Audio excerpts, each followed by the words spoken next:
semuanya, selamat datang kembali dalam tayangan Kasisma. Nah, kali ini kita kembali lagi bersama dengan seorang alumni. Halo Kak Agus, sehat? Halo, sehat. Ya, kali ini kita ketemu sama alumni yang ternyata basicnya sama dengan kita nih, YouTuber kerjaannya nih, bos YouTuber. Nah, ini kayaknya YouTubernya udah lebih senior ya. Jadi kita akan banyak bincang-bincang soal kesibukan beliau dan juga soal bagaimana sepak terjangnya di dunia content creator maupun di dunia desain ya. Awalnya desain dulu ya Kak Agus ya. Oke, nah Kak Agus sekarang silahkan perkenalkan diri, nama lengkap siapa, tahun berapa tamatnya, jurusannya apa, silahkan. Halo, nama saya Imade Agus Adi Suharyanto. Dulu tamatan dari Wisma itu angkatan 2007, terus habis itu jurusan IPB bahasa, ya, jurusan bahasa nih. Oke, terus dulu tamatnya 2007 berarti Kak ya? Ya 2007 sih, 2007 habis itu langsung lanjutin kuliah. Gimana kuliahnya dulu Kak? Dulu kuliah di ISI Denpasar. Ini yang tayangan episode berapa nih? Ada juga Kak yang kuliah di ISI tapi tari. Oh, nah, ini sekarang Kakak jurusannya apa dulu? Di Desain grafis. Desain grafis berarti S1 ya?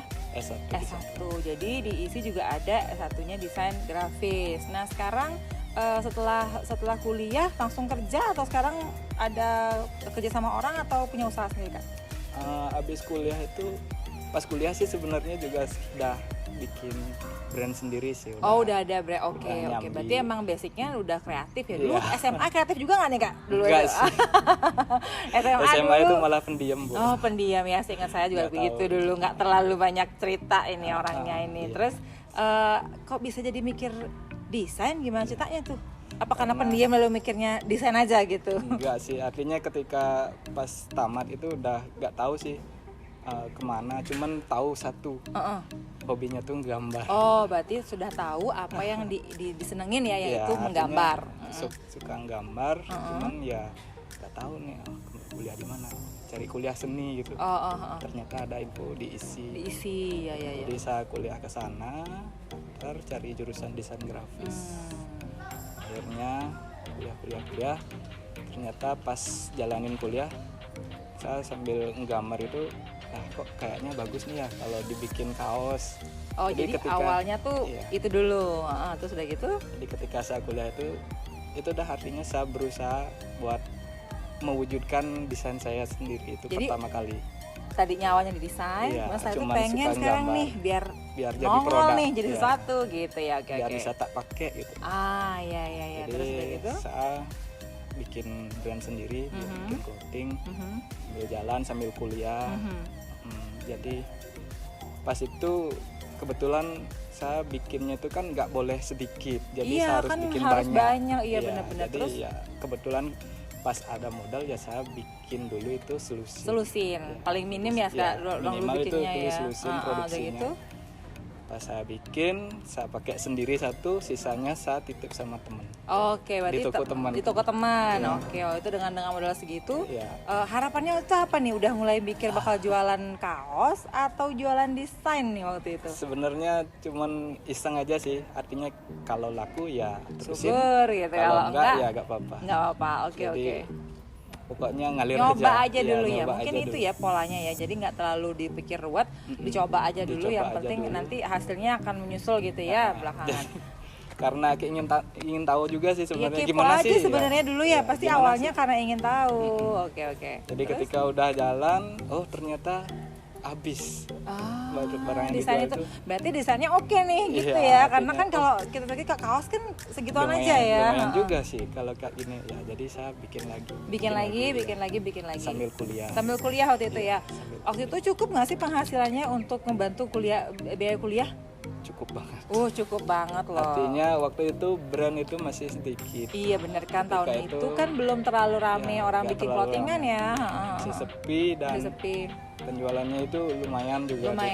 Saya makin jalan nambah toko lagi, artinya intip-intipnya toko tuh makin banyak toko. Temen kan terus hampir sekitar 10 toko itu saya.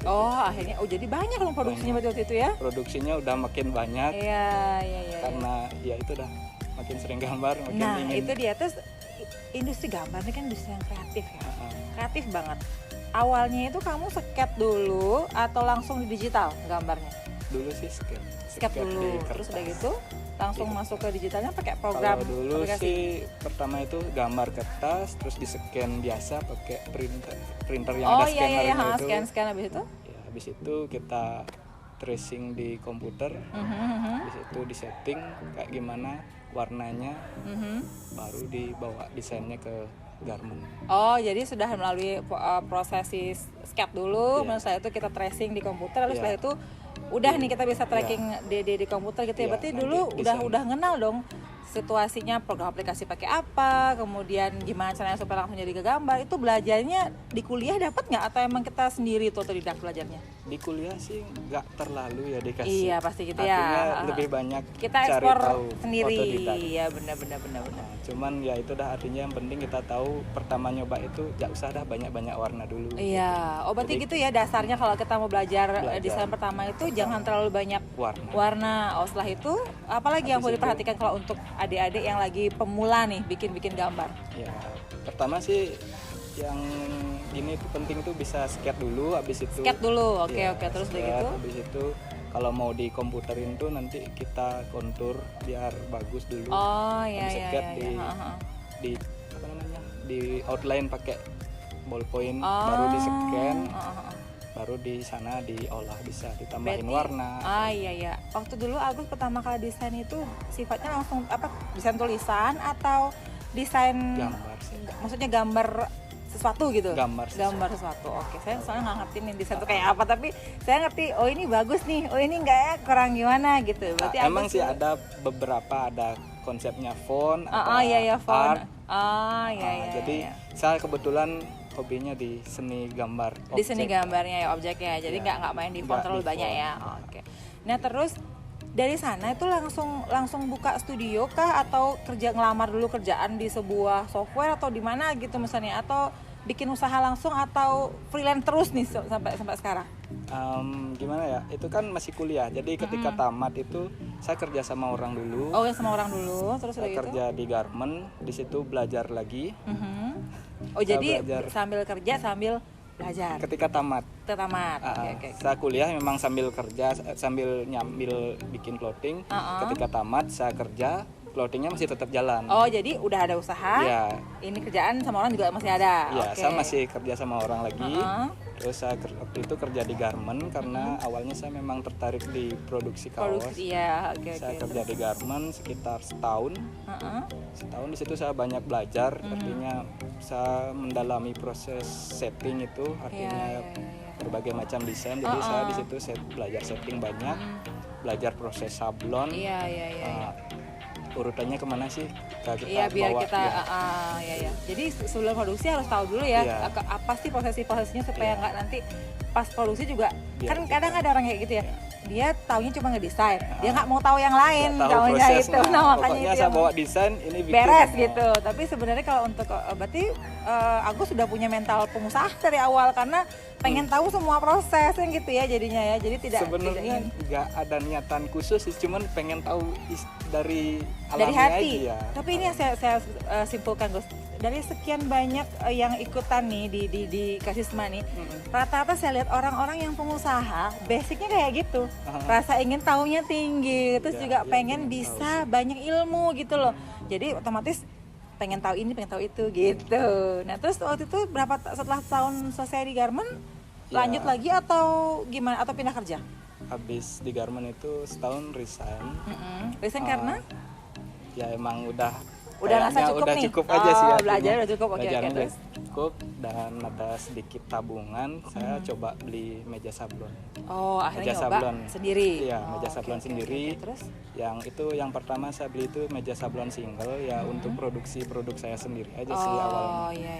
Ya satu screen satu meja. Jadi saya beli, terus saya pakai produksi untuk produk saya sendiri.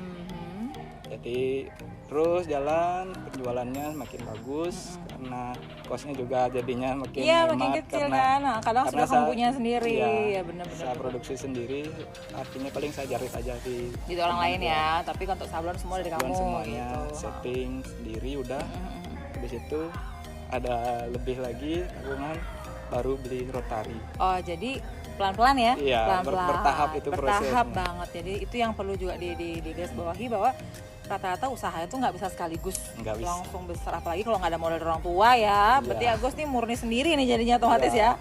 Tidak ada sentikan dana dari orang tua. Saya itu saudara 3 orang, jadi orang tua gak fokus sama saya aja. Bener, artinya kan ada anak lagi yang lain nih yang masih. Gue anak pertama atau anak kedua? Anak kedua berarti kakak sama adik itu masih kuliah atau? Adik masih sekolah. Adik sekolah, terus kakak sudah tamat kerja.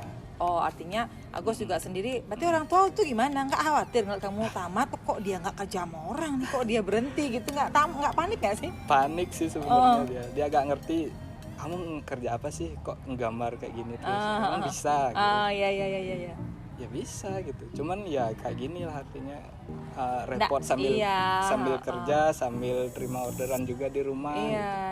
Artinya waktunya bener-bener capek. Capek banget. Dan kadang-kadang kan definisi kerja bagi orang tua itu kan beda ya Gus ya.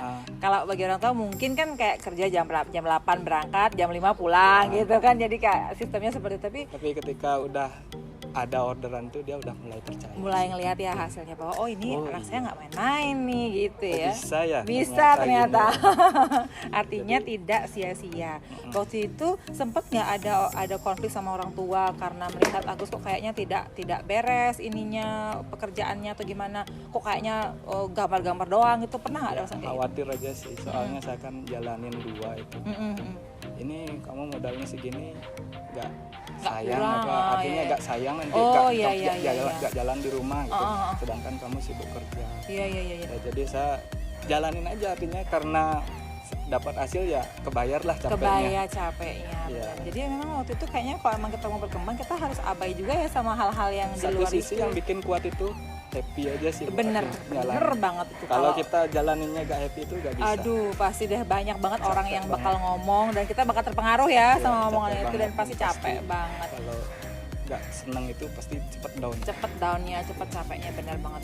Nah terus sekarang udah langsung setelahnya datang dari selesai kerja itu langsung full berarti kerja untuk di studio sendiri?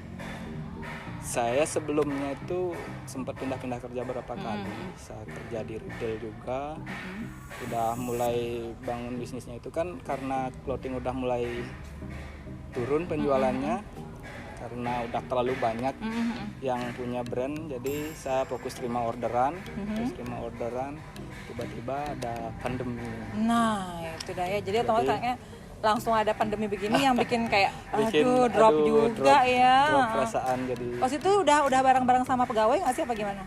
Saya gini, manggil orang biasanya ketika saya sibuk kerja ada tambahan tenaga. Ada tenaga yang saya panggil biasanya kayak tukang sablon freelance gitu. Ketika saya memang padat saya tinggal telepon dia kerjain kerjaan saya di rumah. Gitu. Saya kerja keluar. Artinya tidak ada yang kamu patok untuk pegawai kamu sendiri ya. Jadi masih artinya kerja tetap di rumah enggak ada. Oke, artinya lebih pada semua masih freelance. Iya, terus sejak dari kamu buka pandemi ini gimana kamu survive nih? Gimana bertahan? Ya, itu sih syukurnya artinya ketika pandemi pekerjaan utama hilang, artinya kita harus dirumahkan. Jadi saya fokus sama bisnis yang udah saya bangun dari dulu itu. Ngalamin nggak kekurangannya itu? Maksudnya drop angka penjualan tuh drop nggak sih? Karena pandemi ini kan? Artinya kayak orderan nyepi itu nggak ada ya otomatis kan karena kita lagi corona kan jadi nggak bisa. Terus banyak lah pokoknya artinya di produksi itu mengalami masalah. Tapi gimana survive-nya caranya tuh? Ya tetap berusaha sih, artinya tetap cari biarpun sedikit saya terima. Nah itu poinnya. Pokoknya jadi, yang penting bisa saya kerjain. Fleksibel ya, jadi tidak bisa bukan menurunkan kualitas, tetapi lebih kepada adaptasi ya dengan keadaan situasi seperti sulit, apa. jadi saya seperti apapun saya terima. Harus jalan gitu ya. Dan syukurnya lagi di lain sisi YouTube-nya udah jalan juga. Nah itu jadi juga itu bisa nambahin. Nah saya bakal masuk ke sana tuh sekarang Gus, karena kita kan juga lagi membangun channel niatnya di sekolah kita kan kita juga aktif di situ. Nah waktu itu dari kapan ya Gus mulai ngebuka momen untuk bikin channel nih YouTube? Sebenarnya channelnya tuh barengan ya sama saya bikin clothing. Oh jadi berbarengan sama itu. Ketika saya kuliah itu saya bikin produk sendiri, saya jualan kaos, saya juga masuk ke YouTube, cuman untuk promosi aja. Awalnya untuk promosi. Kenapa kok nggak milih sosial media yang lain? Kenapa harus YouTube? Karena durasi? Atau karena apa? Ya ngerasa seneng aja sih kalau lihat YouTube. Iya. Oh berarti emang awalnya kamu memang seneng. Itulah rame, saya pikir itu YouTube itu rame banget. Iya, soalnya zaman dulu juga emang gitu ya kan, orang udah mulai bosan sama TV nih, mulai bergeser ke YouTube. Jadi emang lagi rame-ramenya sih waktu pas itu rame banget, artinya yang nggak langsung saya post langsung rame sih, jadi artinya kan pelan-pelan meningkat. Saya promosi itu bisa share video, jadi lebih menarik menurut saya sih. Jadi ketimbang saya iklan gambar mulai video deh nih sekarang. Berapa lama waktu itu? Kan berarti harus belajar ngediting juga dong. Editing, take kamera, ya kan, belajar semua hal baru. Berapa lama tuh persiapannya? Belajar autodidak aja sih.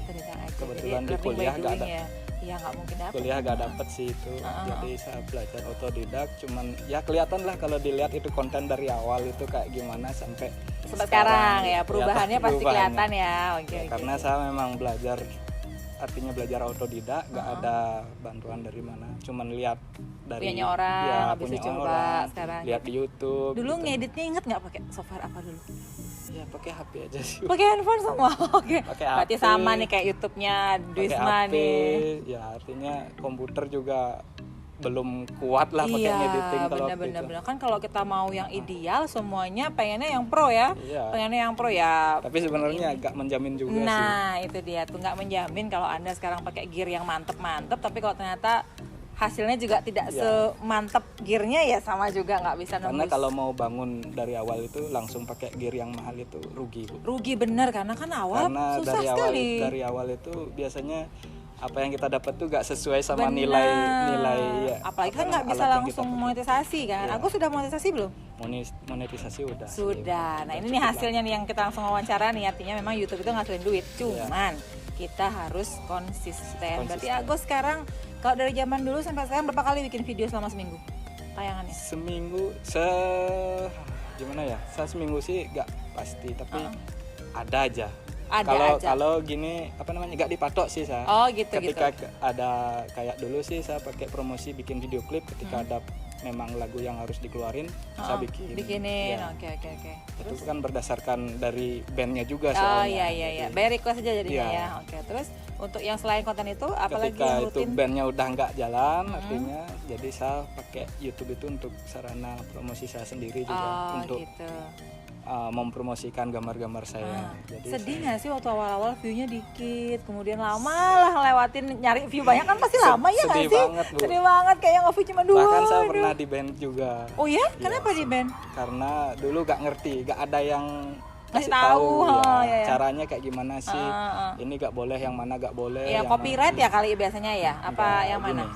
Dulu di band tuh karena saya ngeklik iklan sendiri, jadi abis saya upload saya tonton sendiri, udah bagus gak nih gitu. Sebenarnya itu kan nggak boleh. Gitu. Boleh. Jadi kalaupun kita akan nonton, kita harus pakai device lain yang beda, bukan dari kita gitu ya. Jangan email yang kita pakai upload itu. Kita ngeceknya itu kayak gitu. Itu yang saya salah. Nggak salah ya, di ban. Terus gimana proses ngurus-ngurusnya? Uangnya nggak cair selama 3 bulan. Akhirnya syukurnya bisa diaktifasi lagi. Terus setelah aktivasi uangnya tuh gimana? Bisa dicair. Bisa cair. Oke. Nah terus setelah sekian lama bikin video, dari tahun keberapa nih kamu akhirnya mulai bisa monetisasi? Tahun monetisasinya itu tahun berapa ya? Masih itu, artinya sekitar 2014 atau 2000. Udah lama, pemain lama ya. Itu udah. Habis ya kayaknya 2014. Oke. Sempat di band 3 bulan. Habis itu mulai aktif lagi, bisa lagi jalan. Iya, running lagi ya. Artinya sekarang berbenah lagi. Ada timnya nggak sih nih? Ada tim lain lagi nggak sih yang ngebantu? Sendiri semua. Solo nih, single fighter nih semuanya pokoknya. Kecuali sendiri. pas waktu bikin klip itu ada tim. Oh iya kan ada kreatif ya, karena kan kalau klip video kan yang terlibat banyak orang ya. Nah artinya mana nih, berarti kan ada sumbernya banyak nih, sumber dari YouTube, sumber juga dari sini gitu, dari usahanya kamu nih. Yang mana yang menurut kamu lebih dominan nih usahanya saat ini? Untuk saat ini dari YouTube. Dari YouTube, oke. Tenang. Soalnya YouTube itu nggak terpengaruh sama corona. Oh iya benar kan, malah itu tetap jalan. Malah kan tambah sering nonton di situ malah ujung-ujungnya ya jadinya ya. Mungkin karena semakin gabut jadi semakin banyak channel yang bisa. Orang, jadi semakin sering nonton YouTube. Iya benar. Nah artinya sekarang sudah ada penyelamatnya ya. Ternyata memang apa yang sudah kamu bangun lama itu pada akhirnya akan membantu kamu di belakang hari ya. Nah sekarang dari semua bagian-bagian itu apa sih yang paling bikin kamu ngerasa paling stres kalau saat mendesain? Paling stres itu ya customer yang banyak maunya sih. Oh gitu. Tapi misalnya kayak gimana tuh? Maunya apa sih biasanya yang mereka paling kadang yang bikin stres tuh mereka gak tahu mereka mau bikin apa gitu. Artinya mereka cuma bayangan tapi gak tahu ini harus diapain. Gitu. Nah, ketika kita ngasih jalan ditolak mulu gitu. Nah, itu yang paling susah. Tuh. Tapi ya karena kembali lagi didasari dengan senang jadinya kan kamu nggak terlalu diambil pusing lah ketika mengalami rubah lagi nih Bu, rubah lagi dia pengen lagi, jadi nggak terlalu pusing ya waktu itu ya, jalan aja ya gitu ya. Terus selain itu apa lagi yang bikin paling stres nih kalau jadi desainer? Pernah ditawar-tawar nggak nih desainer nih? Ya pastilah, kalau harga itu kadang malah gratis. Oh gitu. Di awal-awal pas saya merasa saya masih belum belajar bisa sih, gitu ya, pasti tetap kasih yang ya gratis dulu. Nah sekarang nih kan udah punya rate dong sekarang nih, rate desainnya ya. Masih ada nggak juga orang yang beli nawar-nawar gitu? Ada sih, banyak, masih terus itu abadi, pasti selalu ada. Usaha apalagi terus temen. Ya orangnya, apalagi teman pasti teman minta bantu dong gitu. Tapi ya saya berusaha kasih pengertian. Ini loh saya pakai alatnya kerja, bukannya ecek gitu. Saya pakai alatnya kan semua dibayar pakai duit itu. Aduh, terus artinya mereka udah mulai sedikit-sedikit udah mulai ngerti sih. Mereka mulai paham, oh gini loh, kita perlu alat yang banyak, waktu, pikiran, inspirasi itu juga gak bisa kita dapetin. Iya benar kan, itu ada hal-hal yang tidak bisa kita bayar dengan uang gitu, tapi itulah nilai yang kita bayar sebenarnya gitu kan, nilai intrinsiknya yang kita bayar sebenarnya. Nah untuk kedepannya nih sekarang apa sih yang Agus ingin lagi raih untuk kedepannya dari bisnisnya kamu sendiri atau dari YouTube-nya? Apa yang ingin kamu raih ke depan lagi? Impiannya soal usaha ini? Kalau dari bisnis sih ya tentu bisnis yang di rumah ini yang di clothing garment, proses sablon ini ya tentu pasti pengennya biar lebih ramai, biar lebih besar lagi, punya tempat. Ada Instagramnya nggak nih? Ada, nanti ditampilin di sini ya. Siapa tahu teman-teman dulu pengen pesen sablonan bisa dibantu sama Kak Agus. Dibantu sama desainnya juga langsung. Nah itu dia, jadi kita tambah beres saja nih. Saya maunya, berarti karena boleh cerewetin ya. Silahkan. Nanti Kak saya maunya gini nanti kakaknya ngurus gitu ya. Oke, terus apa lagi nih yang diinginkan selain itu? Saya juga pengen kembangin YouTube-nya biar lebih besar, lebih luas lagi jangkauannya. Nah sekarang berapa subscriber kira-kira ini angkanya? Saya takut kesaing nih. Berapa subscribernya nih? Angkanya sebenarnya itu di hide ya, tidak kelihatan. Boleh apa nggak diomongin? Kalau nggak banyak kita nggak usah tanya lagi nih. Tutup aja. Ya yang nonton aja dah tahu. Untuk sekarang itu masih di angka 4.000. Masih sedikit sih. Kita masih harus berjuang lagi untuk YouTube channel Agwisma ini karena baru 1,4 masih jauh jalanannya gitu ya. Oke terus masih bisa dikembangin lagi. Iya benar kan, semua soal konsistensi ya. Jadi pada akhirnya konsisten bikin konten. Benar. Nanti kita tetap akan mengharapkan juga support dari Kak Agus yang sudah lebih lama berurusan sama YouTube ini. Nanti kita pasti bakal banyak tanya-tanya, siapa tahu nanti kita ada sharing ya. Mudah-mudahan juga nanti corona segera berlalu, kita bisa sekolah biasa dan kita bisa adakan banyak acara-acara offline. Jadi kita bisa undang nih ada nih YouTuber nih dari SMA 2 Mengui nih. Apa nih kiat-kiatnya gitu ya Kak Agus ya. Siap. Nah, apa nih pesannya sekarang buat adik-adik yang lagi di rumah, yang lagi ruwet mencari impian ke depannya atau lagi bingung mau kemana? Coba deh, apa yang Kak Agus bisa sampaikan? Pesannya sih gini, buat kalian yang udah tahu hobinya apa itu ditekuni aja dulu. Kalau mau jadiin itu sebagai bisnis, pelan-pelan aja, gak usah langsung pengen yang heboh yang besar dulu. Jalani pelan-pelan. Nanti kalau udah pada waktunya pasti bakal mendatangkan hasil pasti. Jadi konsisten aja. Konsisten gitu aja. Ya, karena nggak ada yang instan. Bener, nggak ada yang instan. Nggak bikin bisa, mie aja harus direbus dulu. 3 menit kalau bikin mie instan ya, nggak bisa cepet-cepetan. Jadi semuanya itu ada proses. Yang penting siap jalanin proses, pasti berhasil. Pasti berhasil. Oke, itu aja Kak? Yes. Ya, siap. Terima kasih banyak Kak Agus sudah sharing-sharing. Sukses terus nanti untuk clothingannya dan juga untuk YouTube-nya. Siapa tahu kita bisa collab nanti ini, collab dengan apa nama channelnya nih? Ini nih ya? DMD Art Studio. Oke, itu nama channelnya, langsung bisa langsung bisa langsung. Yes, betul. Nanti kalau pas kita yang tayang nanti Kakak tolong di-share supaya ramai. Nanti kita share di tab komunitas. Nah, mantap. Oke, kalau gitu terima kasih banyak Kak Agus. Semoga semua sehat selalu. Nanti kita bakal datang lagi ke sini mudah-mudahan dalam kondisi yang lebih baik dan kita sharing lebih banyak lagi dengan lebih banyak lagi siswa SMA 2 memenuhi gitu ya. Makasih banyak. Itu aja untuk tayangan Kasisma kali ini. Sampai jumpa dalam tayangan Kasisma berikutnya. Bye.